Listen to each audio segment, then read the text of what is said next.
The air in our apartment felt thick, like it was holding its breath.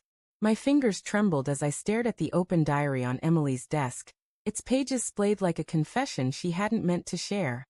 Her familiar, looping handwriting sprawled across the paper, but the words, those jagged, intimate words, sliced through me like a blade. Last night with him felt alive, like I'd forgotten how to breathe until he touched me. My stomach churned, while rising as I read on, each sentence a fresh wound. I grabbed my phone, hands shaking so badly I nearly dropped it, and snapped photos of the pages, evidence of a betrayal I couldn't yet comprehend. My chest tightened, the room spinning. How had we gotten here? The morning had started so ordinarily. Emily had kissed me goodbye, her lips soft and routine, before dashing out for her shift at the hospital.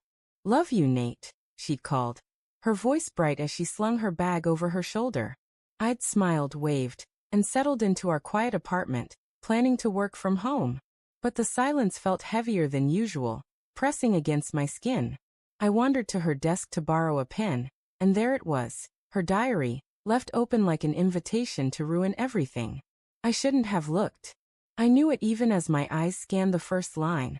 But the words hooked me, pulling me into a story I didn't want to know. "He makes me feel seen," she'd written. "Not like Nate, who's always so steady." Steady. The word stung, a quiet accusation.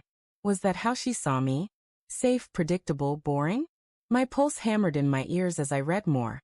Each entry a step deeper into a secret life. Dates, times, places, coffee shops, late-night walks, a hotel room downtown. My knees buckled, and I sank into her chair, the leather creaking under my weight. The apartment seemed to shrink around me. The ticking of the kitchen clock grew louder, a relentless reminder of time slipping away. I wanted to scream, to call her, to demand answers, but my throat felt sealed shut. Instead, I kept reading, torturing myself with every detail. "I know it's wrong," she wrote, "but I can't stop. He's like a drug."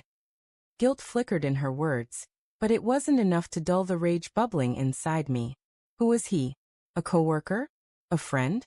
My mind raced through faces. Her colleague Mark, always too friendly. The guy from her book club who lingered too long at our door. Each possibility twisted the knife deeper. I stood, pacing the hardwood floor, my footsteps echoing in the empty space. The photos on the walls, us laughing at the beach, our arms tangled in a moment of joy, felt like lies now. Had she been with him then?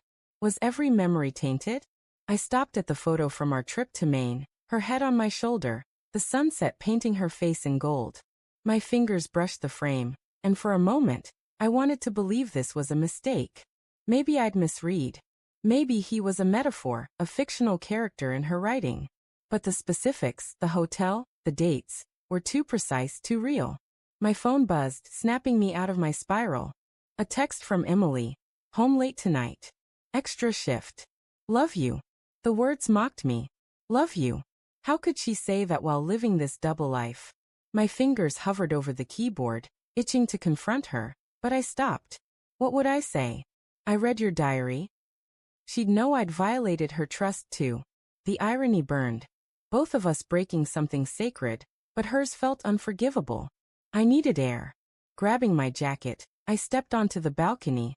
The city's hum a dull roar below. The October chill bit at my skin, but it couldn't numb the ache in my chest. I replayed our last few months, searching for clues. She'd been distant, sure, but I'd chalked it up to her long hours, the stress of her job. There were moments, though, her phone buzzing late at night, her quick glances away when I asked about her day. Small things I'd ignored, rationalizing them as nothing. Now they screamed betrayal. Back inside, I returned to the diary, unable to stop myself. One entry dated a week ago made my heart stop. I told him about Nate. He says I deserve more.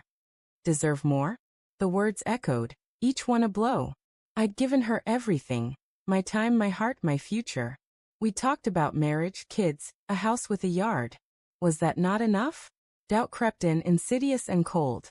Maybe I wasn't enough. Maybe I'd failed her in ways I couldn't see. The front door clicked open, and my breath caught. Emily wasn't supposed to be home for hours. "Nate!" Her voice called, soft but tired. Panic surged through me. I slammed the diary shut, shoving it back to where I'd found it, my hands clumsy. In here, I managed, my voice cracking. She appeared in the doorway, her scrubs wrinkled, her hair messy from a long shift. She looked beautiful, and I hated her for it. Rough day? I asked, forcing normalcy into my tone. My heart pounded so loudly I was sure she'd hear it. Yeah, she sighed, dropping her bag. They called me in early. You okay? You look off. I forced a smile, my mind screaming with questions I couldn't ask. Just tired. I lied. Her eyes lingered on me, searching, and for a moment, I thought she knew. But she just nodded, heading to the kitchen for a glass of water. The normalcy of it was maddening. How could she act so calm when she was tearing us apart? That night, I lay beside her, staring at the ceiling while she slept. Her breathing was soft, steady, but it felt like a stranger's. I wanted to shake her awake, to demand the truth, but fear held me back. What if she admitted it? What if she didn't? Either way, the life we'd built was crumbling, and I was too paralyzed to stop it. The next morning, I packed a bag. Not much, just enough for a few days. I didn't know where I'd go, but I couldn't stay here, sleeping next to a lie. As I zipped the duffel, my eyes fell on her diary again, still on the desk. I opened it one last time, flipping to a new page she'd written last night after I'd gone to bed.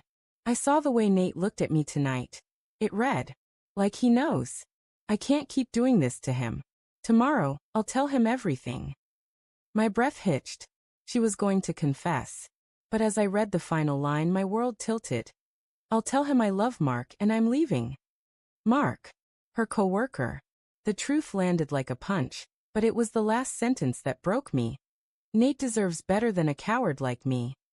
I closed the diary, my hand steady now. The photos on my phone burned in my pocket, proof of her betrayal, but also of my own. Invading her privacy, doubting her before she could explain. I didn't know what hurt more.